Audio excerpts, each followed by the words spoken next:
A man worth $400 billion walked into his own home wearing a thrift store coat and a borrowed lie, and the only person who didn't leave him was the woman everyone had overlooked. Hello friends, welcome to our story. Please like, subscribe, and tell us in the comments where you are watching from: New York, London, Canada, or maybe South Africa. The morning it all began, Raymond Caldwell's shoes cost more than most people's monthly rent. They were Italian leather, custom-fitted, hand-stitched along the seams with a thread so fine you needed good light to see it. He stood in the lobby of Caldwell Tower, 42 floors of steel and glass rising above the heart of Chicago, and he watched his own reflection glide across the polished marble floor as he walked. Everything about him gleamed: his watch, his cufflinks, the silver at his temples that his PR team once told him made him look distinguished rather than old. He was 63 years old, worth somewhere north of $400 billion depending on the market that morning, and he had not tied his own shoes in 4 years because he had a man for that. His name was Gerald. Gerald arrived at 7 each morning, laid out the clothes, polished the shoes, knotted the tie, then disappeared until he was needed again. That was the arrangement. That was the life. And on the surface, it looked like everything a man could ever want. But Raymond Caldwell had not slept properly in 11 months. It wasn't the money keeping him awake. It wasn't the business. Caldwell Enterprises was healthy, growing, expanding into 3 new markets across Southeast Asia with the kind of momentum that made financial journalists use words like unstoppable and generational. No, what kept Raymond awake was something quieter and far more corrosive than any market downturn. It was a feeling he couldn't name precisely, only locate. Somewhere behind his sternum, low and persistent, like a pilot light that had been burning too long in an empty house. He would lie in the center of his enormous bed in the penthouse on the 42nd floor, the city glittering 40 stories below his window, and he would think about his wife, Miriam, gone now for 7 years from a stroke that arrived without warning on a Tuesday morning in April. He would think about his son, Brandon, who called every Sunday at 11 but had started cutting the calls shorter each month until they now lasted approximately 4 minutes and 40 seconds. Raymond had started timing them without meaning to. He would think about his daughter, Simone, who lived 40 minutes away but visited perhaps 3 times a year and always brought her husband, a man named Trevor who had the particular gift of making every room he entered feel like a business meeting. He would think about the 39 people employed in his various households, the advisors, the board members, the old college friends who still appeared reliably at his birthday dinner each year, and he would ask himself the question that had begun to hollow him out from the inside. If tomorrow morning all of this was gone, not just reduced, not just diminished, but completely and utterly gone, how many of those people would still pick up the phone? He suspected the answer was a number he could count on one hand. He needed to know for certain. He called his attorney, a measured and unflappable man named Ellison who had been navigating Raymond's legal affairs for 26 years, at 9:45 on a Wednesday night. Ellison listened to the entire plan without interrupting, which was one of the qualities Raymond had always valued most in him. When Raymond finished speaking, there was a pause, not a long one, just enough to indicate that even Ellison, who had heard most things, was taking a moment to absorb this particular one. Then he said, "You understand this will be painful in ways you can't fully anticipate from where you're sitting right now." Raymond said he understood. Ellison said, "And you want to proceed anyway?" Raymond said, "I need to see what's real, Ellison.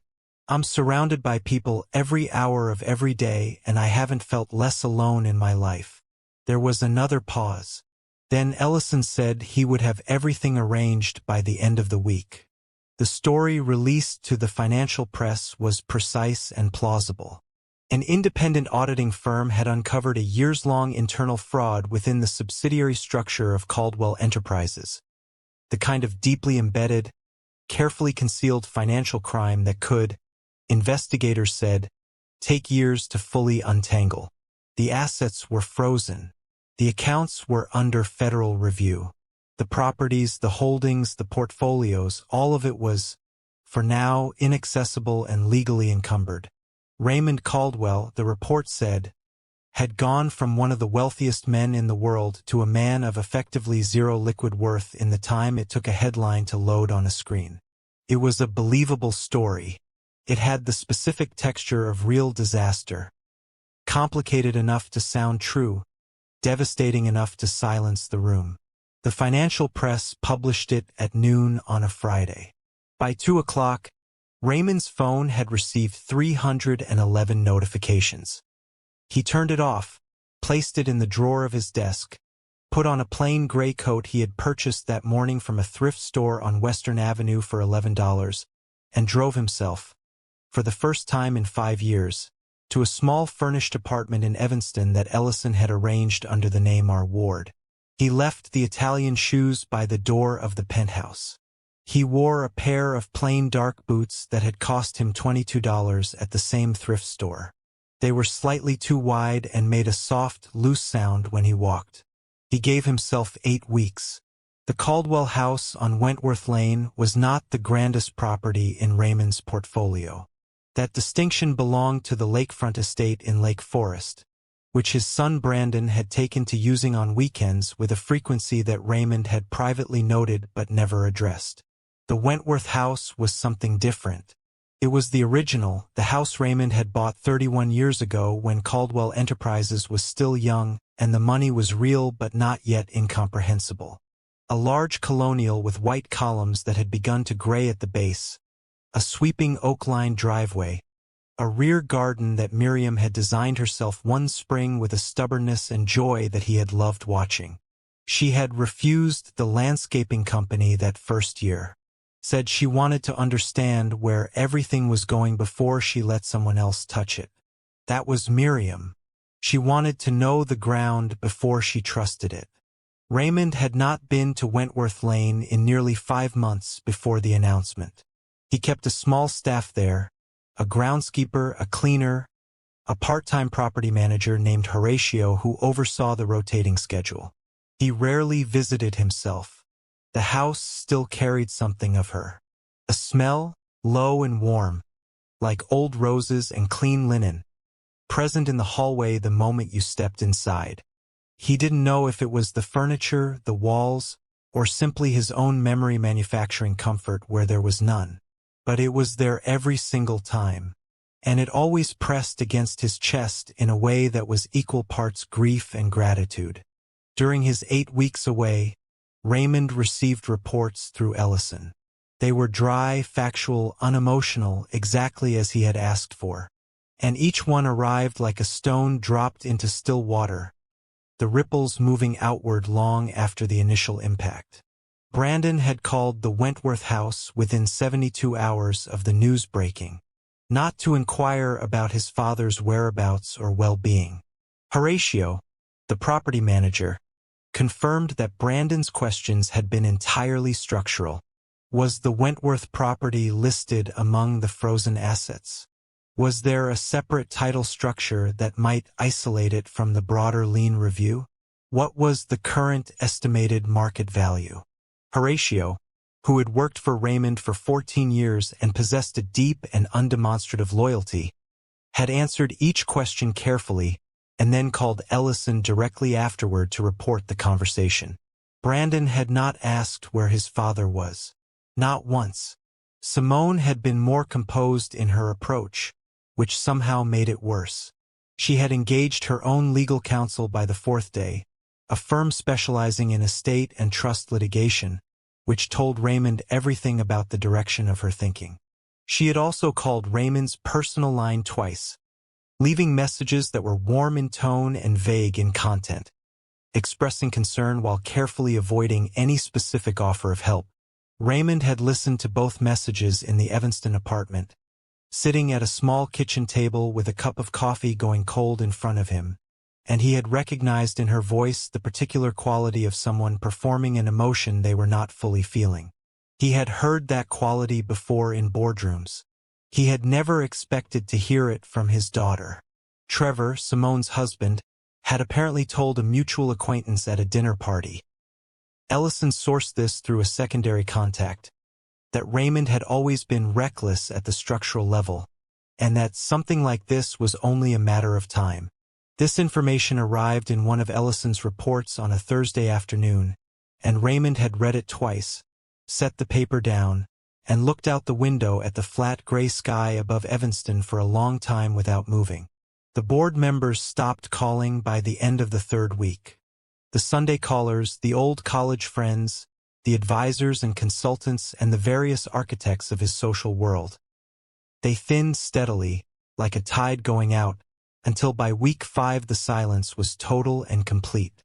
Gerald, the man who had tied his shoes each morning for 4 years, sent a brief, professional email through a staffing agency inquiring about the formal termination of his contract. It was polite. It was correct. It revealed nothing and needed to reveal nothing, because the act of sending it said everything that needed saying. There was one exception in those 8 weeks. One small, persistent exception that Raymond returned to again and again in the quiet of the Evanston apartment when the nights ran long and the silence pressed in from all 4 walls. Her name was Dora.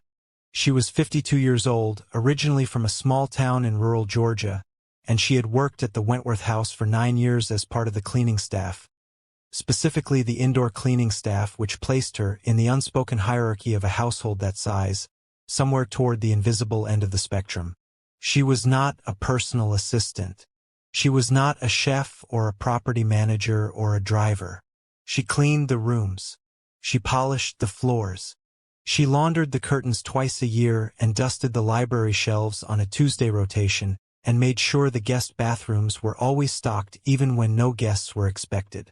She was, by the assessment of virtually everyone in Raymond's professional and personal orbit who had any awareness of her at all, simply the cleaning woman. A quiet, reliable, slightly clumsy woman who had on 3 notable occasions broken something. Once a ceramic lamp, once a decorative plate from Miriam's collection, once a small glass figurine that had been sitting on the mantel in the east sitting room. Each time, she had come to Raymond directly, told him exactly what had happened, offered to replace it from her own wages, and looked him in the eye while she said it. Raymond had told her each time that it wasn't necessary. She had thanked him each time with a directness and a lack of performance that he had never quite forgotten, even when he wasn't thinking about it. Dora had not called his personal line. She hadn't sent messages through intermediaries or inquired about the legal status of the property or positioned herself in any way that suggested awareness of an opportunity. What she had done, and what Horatio had mentioned almost as an aside in one of his reports, the way you mention weather, was continue coming to the house. Every scheduled day. Then on the unscheduled days too. Horatio said she had told him simply that the house needed keeping and that she didn't feel right leaving it empty and uncared for. She had not asked about her pay status, which was, under the circumstances of the frozen accounts, technically unresolved. She had not raised the question of her contract. She had come and she had cleaned, and she had kept the garden from overrunning itself. And on the 3rd week she had apparently repotted several of the plants in Miriam's rear garden that were beginning to suffer from the cold, covering them with burlap the way Miriam herself had shown her years ago. Horatio mentioned this last detail in a single sentence buried in the middle of a paragraph. Raymond had read it, and then he had put the report face down on the kitchen table and pressed both hands flat against the surface and breathed slowly for a moment, because something in his chest had shifted in a way he hadn't been prepared for.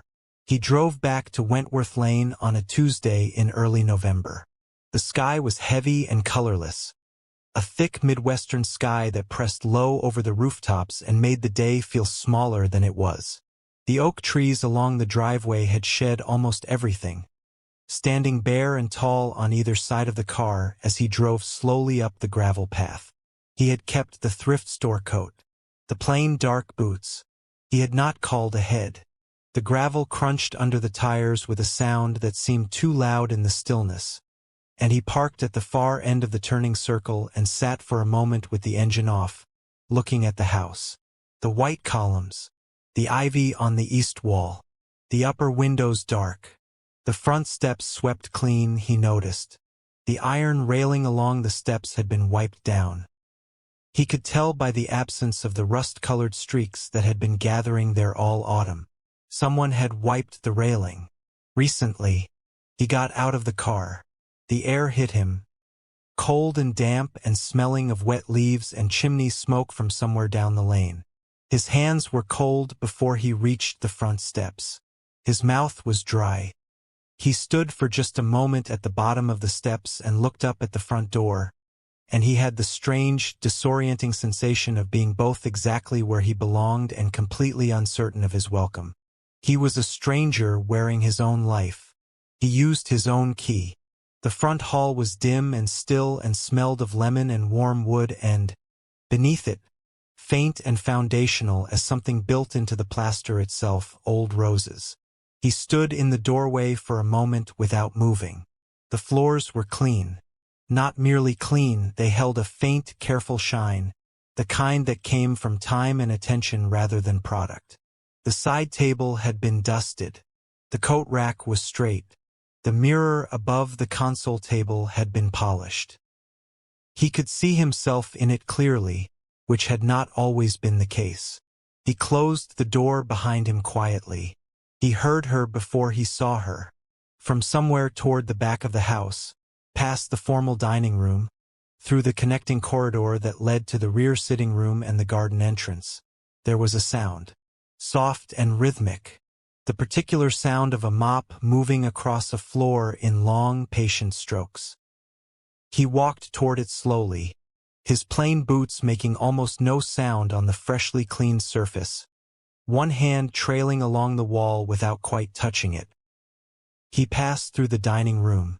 The table had been cleared and polished, the chairs pushed in evenly. A small vase with 3 dried flowers from the garden sitting at the center with the kind of simple rightness that no designer had arranged.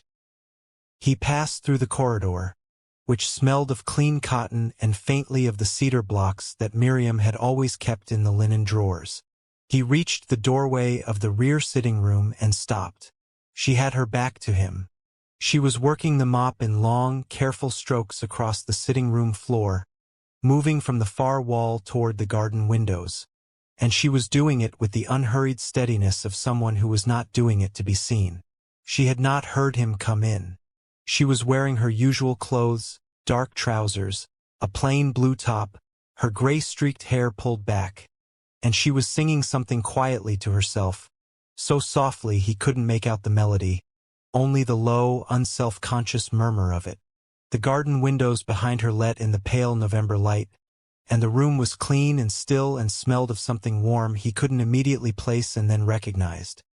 She had been burning the small sandalwood candle that sat on the bookshelf, the one Miriam had bought years ago from a market in Santa Fe and that Raymond had never been able to bring himself to throw away even after it burned down to almost nothing.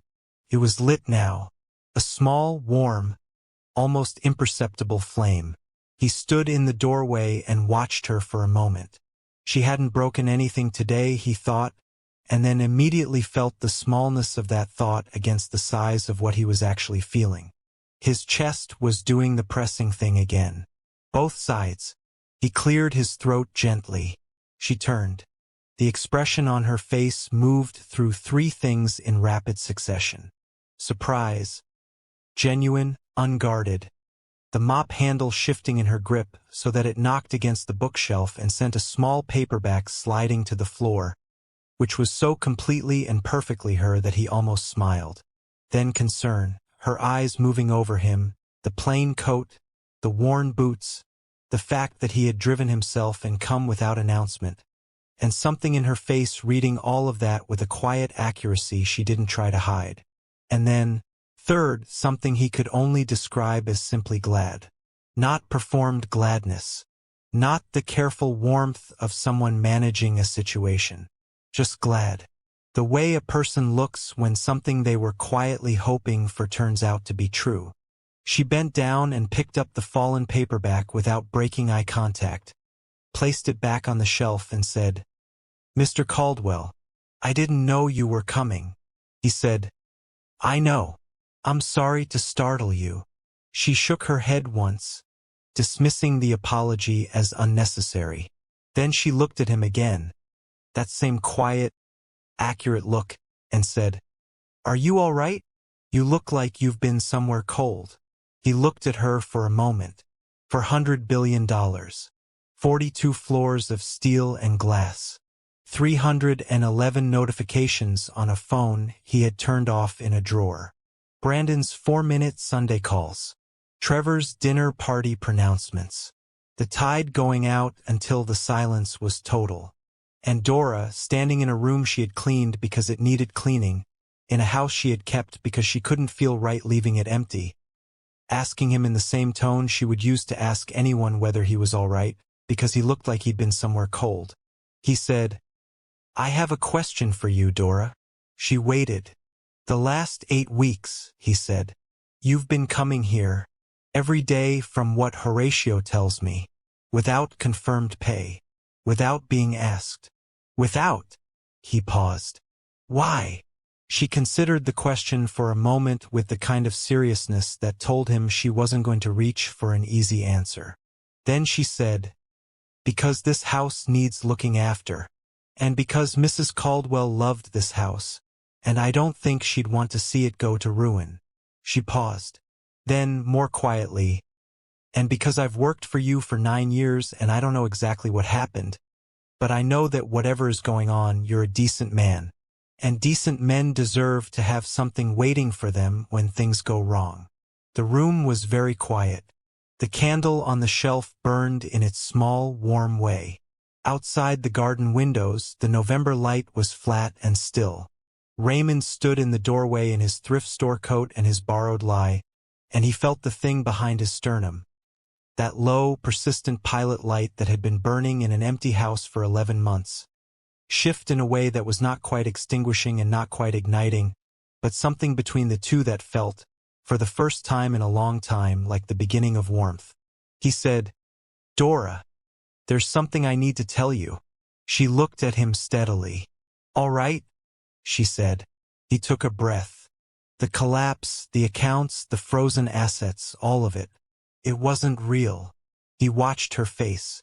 "I arranged it. I needed to know who would stay. I needed to see it clearly, because I'd stopped being able to see it any other way." She didn't react immediately. She stood with the mop handle loosely in one hand and looked at him for a long moment with an expression he couldn't entirely read. Then she said carefully, "So you're not ruined?" "No," he said. "I'm not ruined." She nodded slowly. Then she said, "And your children?" He looked away briefly. "They didn't stay." The silence that followed was the kind that didn't need to be filled. Dora set the mop against the wall with the careful, deliberate movement of someone putting something down in order to give their full attention to what came next. She folded her hands in front of her. She looked at him with something that was not pity. He would have felt pity, and this wasn't it. And she said, "I'm sorry, Mr. Caldwell. I'm genuinely sorry for that." And because it was real, and because it was simple, and because it came from a woman who had no reason to perform anything for him now that she knew the money was still there, it was the most comforting thing anyone had said to him in 8 weeks. Possibly longer. He nodded once. He looked around the room. The clean floor, the polished surfaces, the small sandalwood candle, the dried flowers on the dining table that she had arranged with a simple rightness no one had paid her to achieve. He said, "You repotted the plants in the back garden." Miriam's garden. She looked at him carefully. "They were struggling with the cold," she said. "I remembered she showed me how she did it. The burlap, the way she tucked the roots. I didn't want them to die." She paused. "I hope that was all right." He didn't answer immediately. His jaw was doing something he was trying to keep still. He pressed his hands into his coat pockets and felt the worn lining of the $11 coat and thought about Miriam in that garden in the early spring, 30 years ago, refusing the landscaping company, wanting to understand the ground before she trusted it, wanting to know where everything was going before letting someone else touch it. And here was this woman, 9 years of quiet and overlooked and occasionally clumsy, tucking the roots in burlap against the cold because she had paid attention when Miriam showed her how, and because she did not want the things Miriam loved to die. He said, "It was more than all right, Dora." She nodded once, and then she looked at him with that same unguarded steadiness and said, "Will you sit down, Mr. Caldwell? I can make tea. You really do look like you've been somewhere very cold." And Raymond Caldwell, $400 billion, 42 floors, 39 household employees, a pilot light behind his sternum that had been burning alone in an empty house for 11 months, sat down at the small table by the garden window in a room that smelled of lemon and warm wood and old roses and the faintest trace of a sandalwood candle, and he said yes. Because sometimes the person who sees you most clearly is the one that everyone else has been looking straight through. And sometimes the most significant thing a person can do is simply stay. But what Raymond did not know yet, what was sitting in a sealed envelope inside the desk drawer in his study, placed there by someone who had been in this house during his 8 weeks away, was about to change everything he thought he understood about why he had been kept in the dark for far longer than 8 weeks. And the name written on the outside of that envelope was not his. It was Dora's. And that, friends, is where we leave you tonight. If this story moved you, if you felt it in your chest the way we hoped you would, please give this video a like, share it with someone who needs to hear it, and tell us in the comments. Who in your life has been your Dora? The person everyone overlooked who turned out to be the most real one in the room. We read every single comment. We will see you in the next story.